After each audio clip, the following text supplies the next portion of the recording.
And it's so timely that that book was about the plague, and now we are in the modern day plague. And not only Did you hear what that, I but we have said? that Because theme. my sound is going off again.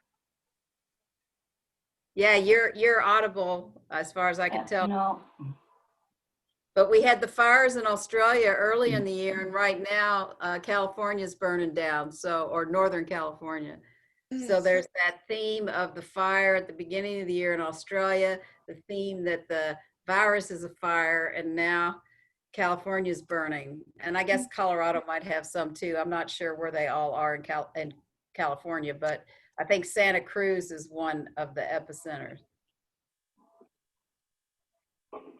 We're expecting in Texas, we're expecting this huge monster storm.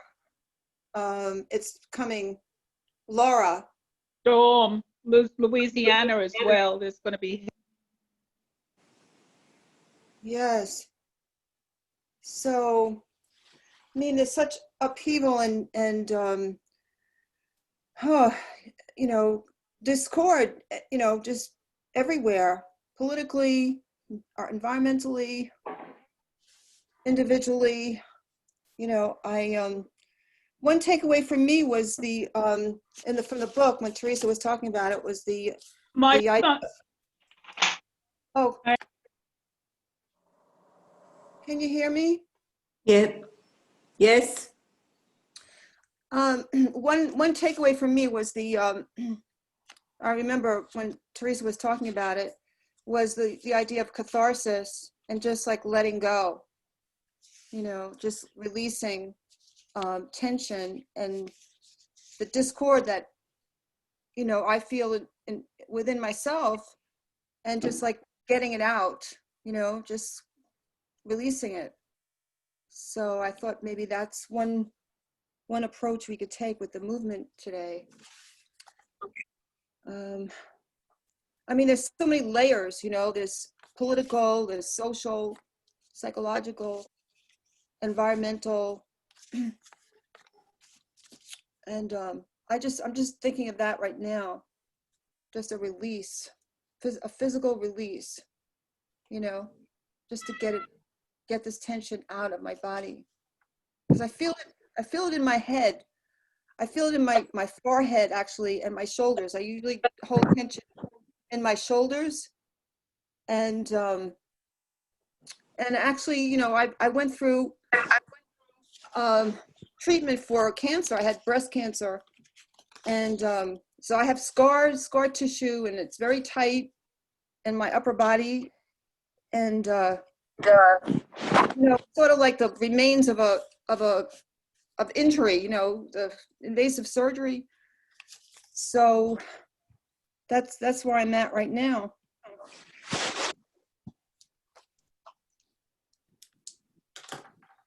Just trying to, you know, loosen up, let go, loosen up, let go, and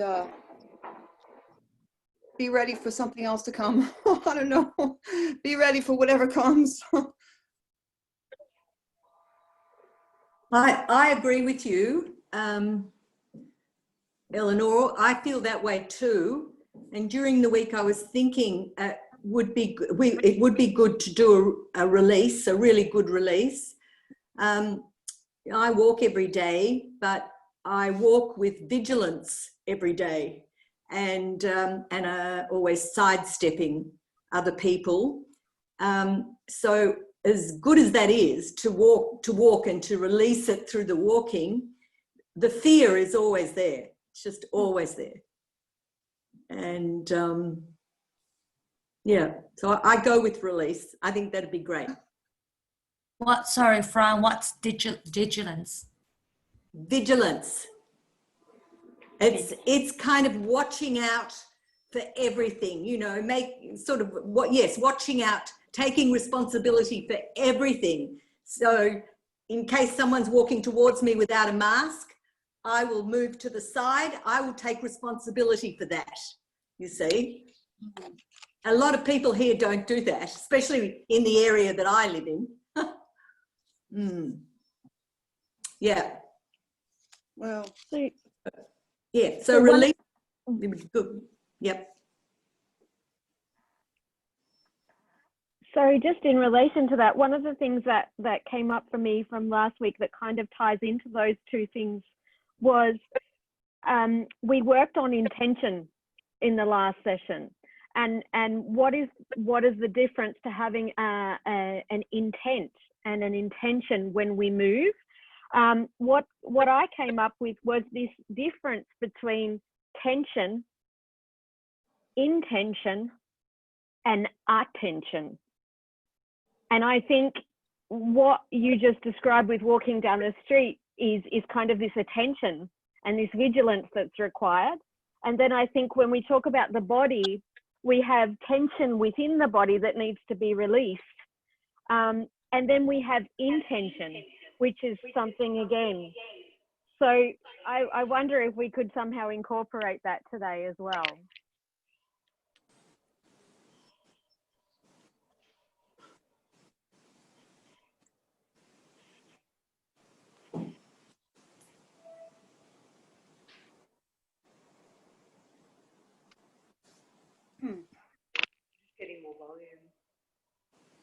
good point. It's a good way of looking at it. Those actually, there's 4. As I hear you speak, I hear intention, right? Intention, which I missed last week. Sorry. Intention, attention, tension, tension, and release. So tension to me is maybe closer to you have to have some degree of tension to attend. You have to be focused, right? You have to be looking and aware and maybe at a heightened attention. Vigilant, I think when Fran said vigilant, she meant there's a mixture of fear, like maybe fear or caution, in that vigilance. So Is there also protection? Is there also that sense of protection in vigilance? yes, Like safeguarding yourself or something? right. Which is quite opposite from release. Yeah, yeah. But I'm also hearing the 5-part session. I'm hearing attention as beginning that awareness, that whole warm-up-y thing, and then moving into the tension and the release, and then moving into the theme of intention. So that's what I'm hearing. Yeah. Tension. Say that Yeah. again. That sounds like a mathematical problem. Oh, it's probably grammatically a problem, but it was just the way that I'm hearing it. Of course, I was just teaching university class and group process, so I'm probably in that framework of Academic mode, yes. attention is really tuning in, paying attention to what's happening in you, maybe also with the group. So the noticing, the warm up, the awareness, and then going into tension, what's holding you back, what's tense, and that's where the release comes, and that's the second part in Marcia's model. And then the third part is the theme, which in this case feels like the intention, like we did last week when we were focusing on the intention, which may be related to that thread, following the next step and following the thread. Right, okay. The thing is, though, you guys, intention is a very real concept that, and I gave you the quote last week from David Allen Wolfe. Yep. So it's really something that's in the quantum world. It's not just, a term now that we just kind of banter about. It's a very real 3-dimensional experience. And when you have intention, you put your mind, your body, your soul into this idea. And that's when you can attend, when you know what your intention is. So yes, the theme is definitely an intention, and then you attend to it. And, of course, you release your tension when you're on a path. and I think there's big intentions and there's little intentions. Yep. You know, I used to say that there's only probably 2 or 3 major themes in the universe, and what I call the rest of them are trends. You know, each person finds their way through that theme.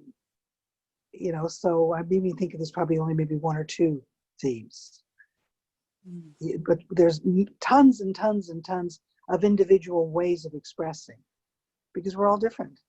Yep. You know, we're all, Yep. but I don't want us to get, I mean, I don't want us to get, you know, forgive my language. I just came from and I'm exhausted.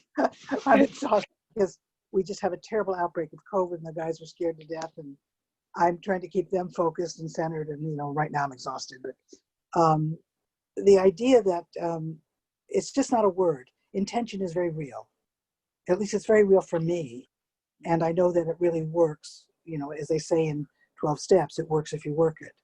So that's all I'm saying. It's just not a word that we use. You know, I don't want to banter it about, you know, but I like that idea that there is attention, there is tension, and there's intention. Is that similar to, what is it called? Was it Phenomenology? Yeah, Is that? phenomenology. I'm just trying to, I have, you know, I'm on phone, so I have to keep scrolling to see who's talking. Was that you, Teresa? Yeah. Yeah. Phenomenology is different. I mean, this is very specific. It could maybe be a part of phenomenology, but it's not necessarily a phenomenological approach. Yeah. Okay. No, I just because it sounded a little bit like that word. But I just needed a bit of clarification. That's all. Yeah.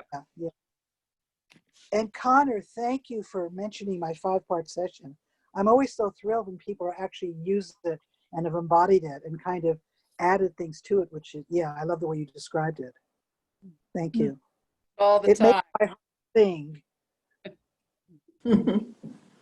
I'm really, thanks Marcia for talking about the importance of the intention, because I've been looking at that a lot lately and feeling like sometimes it's too flippant and there's no time. And someone says, oh, what's your intention? I go, I don't know. I've just got here. Yeah. It's so big, and I'm trying to use different words instead of saying intention now when it's a kind of not, there's not enough time to really formulate this intention. Right, exactly, yeah. So You know, it's interesting that you mentioned this time, because one of the things that came up today in one of the groups with one of the guys, and by the way, it's so humbling every time because most of them are brilliant, is that, you know, Einstein is the one that said, at least in some words similar, there's no such thing as time, there's only space.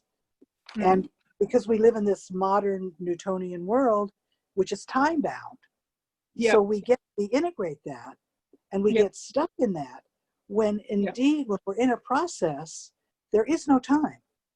There is no time when we're in that creative, innovative space. There is no time. It takes its own time. Which is something that is very difficult when we're trying to juggle our everyday world and then be in that other, well, you know, I call it the quantum world. But that's really interesting that you mentioned that, Marcia, because that's exactly what I was thinking about when Maria was talking about, you know, people ask for what's your intention, and they want to know immediately what your goal is, what your drive is. And sometimes you don't know because you're forming the idea. So you just answered the question I was going to ask. Well, see, I'm a mind reader. Intention has been usurped.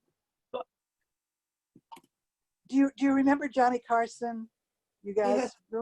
Yes. And Johnny Carson used to he put on the hat, remember, of the medium? And he'd say, I have the answer, here's the question, or something like that. Yeah. Anyway. Okay. Well, when you were talking, I was thinking about environment and the importance of environment that has intention, and where we place ourselves. It's a little bit off the point. So, you know, take what you will from it. Just to add the dimension of big intention. I live on the coast out from the city, and it's whale season, and there's August. The whales go from the east coast, travel over the south coast, and then across to the west, and then back down to Antarctica. And something's happened in the large community that has made it's really been based around the activities of whale watchers, which is a group of people who either live in the place or come down to the place specifically to see the whales.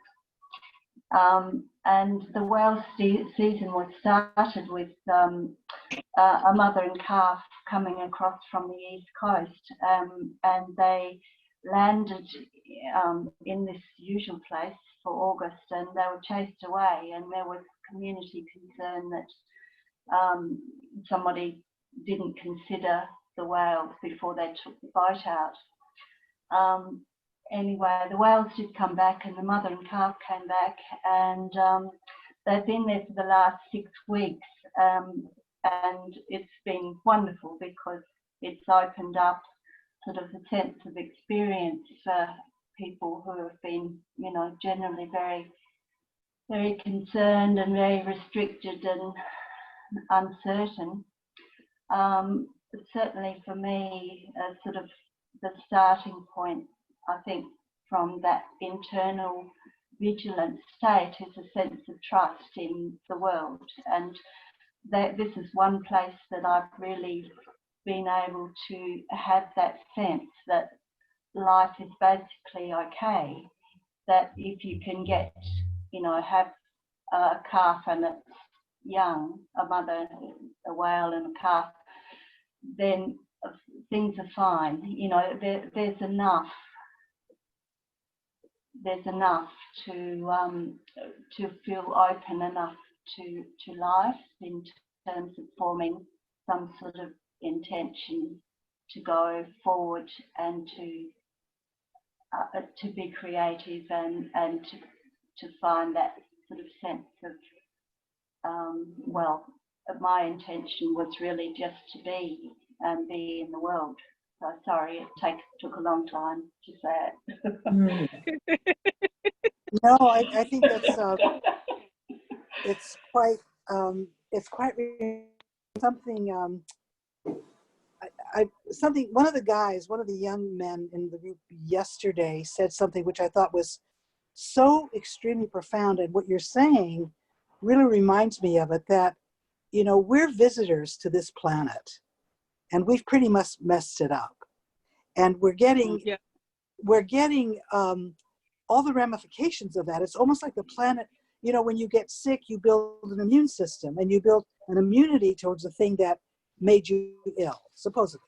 And so this young man said, you know, one of the inmates, he said, I know this sounds stupid, but, you know, I was thinking, and he was going from his body to the planet, and he said, maybe all these things that are happening, like COVID and, you know, these extreme weather things we're having, and like right now, any minute, a hurricane number 5, or whatever it's called, is going on land. And they say it's going to be the worst destructive. Nobody can survive it. The water will go inland 30 miles. I mean, this is what's going to happen in a few minutes in Texas and in Louisiana. And he said, maybe all these things that are happening is the earth is trying to heal herself. It's like we do, and we have to heal. You know, how the pus comes out, and, you know, you have all the, you know, I don't want to get, you know what I mean. But I said, wow, I said, that's not stupid. I said, that's brilliant. Because we have to look at things from a personal to a meta level, you know. So when you talk about the whales and the mama coming back, like they're trusting, and it allows you to trust again. You're back into a rhythm, a natural rhythm, you know, that is not us taking over, us trying to beat Mother Nature. And I don't know if I told you guys last week, or I mentioned it somewhere, after we had the huge earthquake here 25 years ago, I met with my women's group, and we were moving it and trying to figure out, And one of the things we came to, we said, it was just Mother Earth. And we said, oh my God, let's make t-shirts. Shift happens, as opposed to, the saying, right? I don't know what I'm talking about. It's a swear word. I don't want to say it over the internet. But shift happens. It's SHR dot dot. Yeah. But there's something, and so I really appreciate what you said about the whales and the calves. To me, it was just very moving. It gives you trust again in a process that we're not in control of this planet. And in trying to control it, we're kind of ruining it, Mm. But we're part of it, we're just naturally part of that. Through our senses, we can't deny that we belong to that. Really, I think that's what I felt. Well, it's interesting you say that too, because I remember one of the early papers I wrote when I was in graduate school was about how the reason dance was so healing and so powerful is because it connected you to the rhythms of the universe, I think. Yeah. And I think it does. I think when you get into your, what I call higher self, into your quantum place, and you're moving in that very deep place, from intention, whatever it might be, you are actually aligning yourself with our natural rhythms. I don't know what to call them. I don't know what the words would be. Yeah. That's because my warm up today in my class was about rhythm and starting with our own breath and our own pulse, our own blood. So it was fascinating, and it was a really rich class today. So I feel like there's this connection going on, this bigger connection. Yeah. Well, that's what I said last week and the week before about the resonating field. Even though we're on Zoom, there is something that's connecting us all in some way and into something else. Yeah.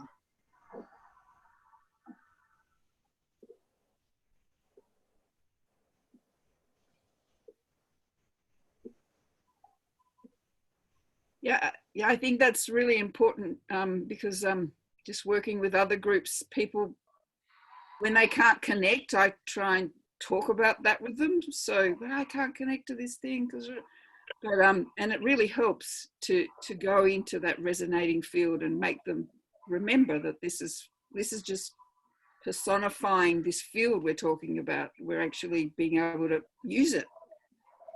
But we have to step into it and not just see the blank screen. Not the blank screen, the squares. It's not a blank screen. The squares. Right, yeah. Rectangles. Well, I think, we're listening to each other, and when you hear something, it goes somewhere. And because we're all coming from this dance movement experience, it goes somewhere and it moves us in some way, even if we're still. Something is happening. I was watching a program yesterday on SBS, and it's a whole series, and it's called Civilization. And yesterday they were talking about religion, and they showed the Sufis and how, basically it's men, and how they dance. And actually they were taking shots from above, so you can actually see the whole congregation. I'm using that word because that's the only one I've got. You can see the whole congregation of men in a circle, and they were moving in time, and it was so beautiful in terms of patterning, and like no one skipped a beat, no one was ahead of anybody else, no one was behind anybody else. And at the end they were talking to one of the men, and he said that's because that's how we know each other and love each other, because we're all in sync with each other. So it was really interesting to see it, because it was just so beautiful. And they say that's why we have love in our heart, because our hearts are all beating together. Wow. And it was it was just really powerful to see it. But and it's like, I'm going back to that first book I was talking about, in time. I forgot the name of it already. Oh, here it is. Keeping Together in Time, and he actually talks about that as well in there, and how I think of, like in South Africa when they were doing the apartheid, when they're fighting against apartheid, all the people, no matter what township they came from, they all danced the same dance in the same rhythm and the same beat, which gave them power and strength, you know. So I'm sort of looking at that, you know, in terms of what it does in terms of resonating and having intent as well. Yeah. Well, you And know, when- this resonating, this rhythm that they were talking about, and this coming together, Yeah. so they love each other, they're the same beat. Years ago, and I think some of you heard me tell this story, but it's just made such a profound impression upon me and the work I do. There were two cells put in petri dishes from different hearts, and they each had their own rhythm. So one heart was beating bum bum bum bum bum bum, and the other one, let's say, was bum bum bum bum, because we all have unique heartbeats. Yeah. And as they moved the petri dishes closer together, they found a common rhythm. Yeah. Yeah. Well, I never forgot that. And then years later, when David Bohm and Krishnamurti started dialoguing, you know, David Bohm, the physicist, you know, he has an amazing history, and they've just done a whole film about him and what he contributed to physics. And he ended up having to go to England because of whatever. He was kicked out of Princeton. And Krishnamurti, you know, the great mystic writer from India, talking about totally different things, supposedly. Krishna would talk, David would talk. Krishna, David, I say David like he's my best friend, but I did do it with him, okay? And eventually, their dialogue came together as one. Mm. And it was exactly the petri dish, right? Yeah. And so a lot of what we talk about, and I brought into the dance therapy realm in terms of like Newtonian and quantum, came from those experiences. But David Bohm was the first to really write about them and think about them, and this idea of unfolding and all kinds of things that he was so profoundly, deeply connected to, but of course in his scientific language, and we can take it into movement and embody it. But that's exactly what the Sufis are saying. And there's something when we resonate together like that is so profoundly healing, because all of this came about with us doing that intention to heal ourselves and heal the planet. Yeah. Yeah. So it's kind of interesting. Yeah. Sorry if I bored people with hearing that story again, but it's just, it's Yeah. so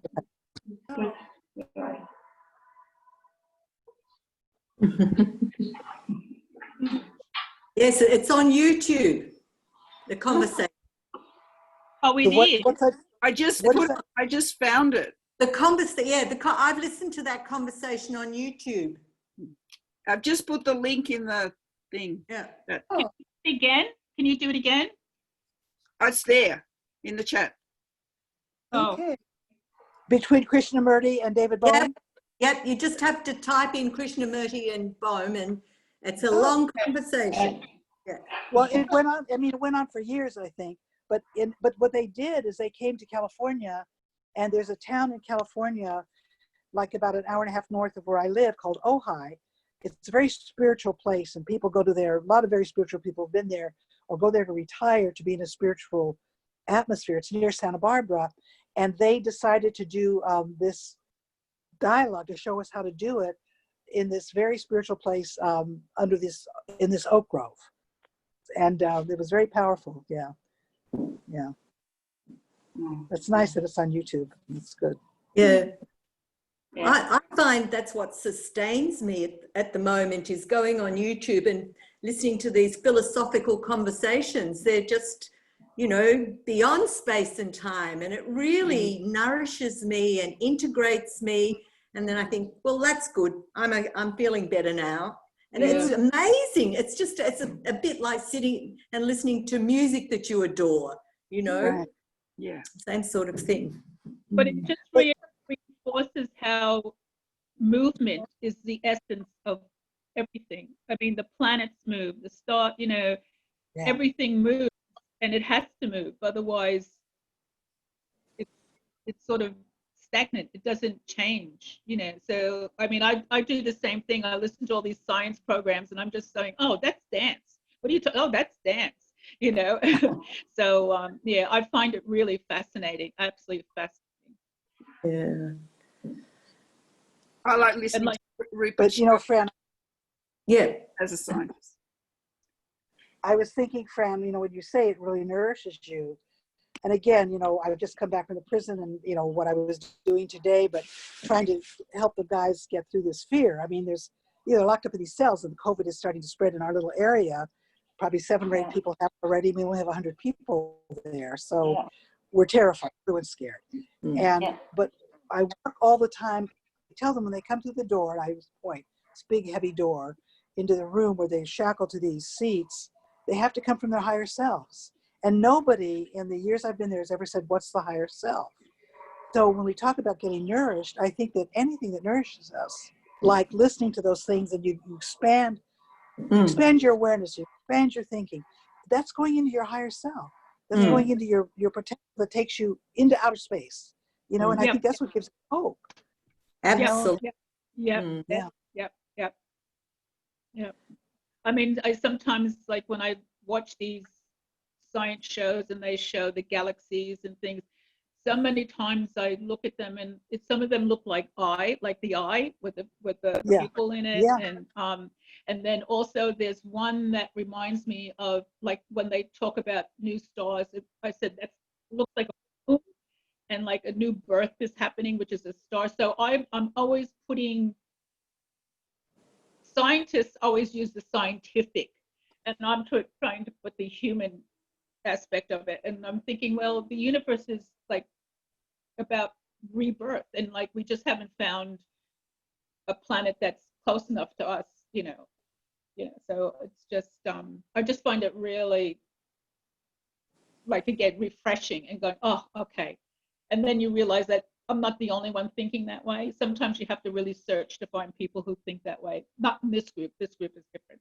But everyday people, I don't think. There are 2 people moving. Should we join them? 3. 3? Okay.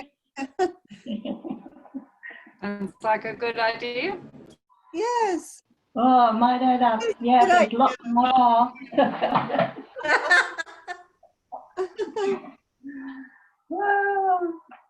So who's moving? Who's moving? Who's doing it?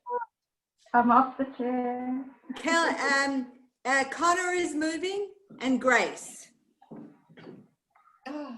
And what are they doing? Are they giving us a hint, or are we just moving? There's a lot of flow. Eric was moving too.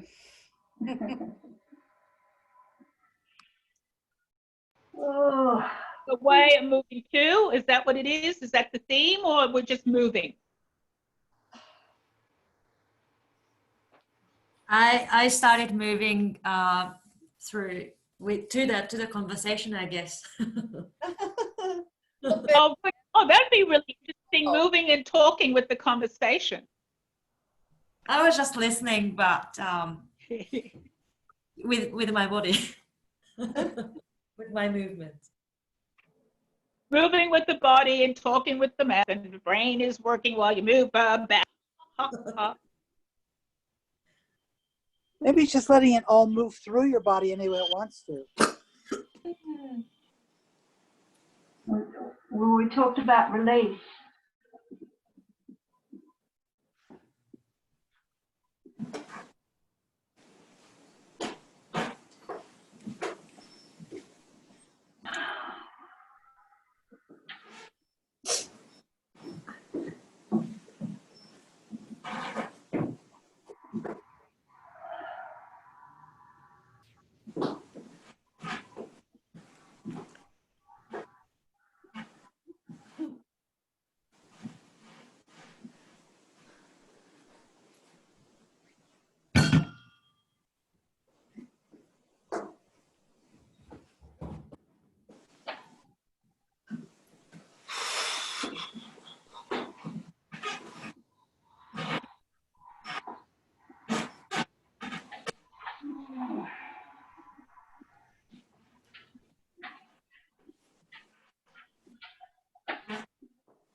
Yes,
Shanti.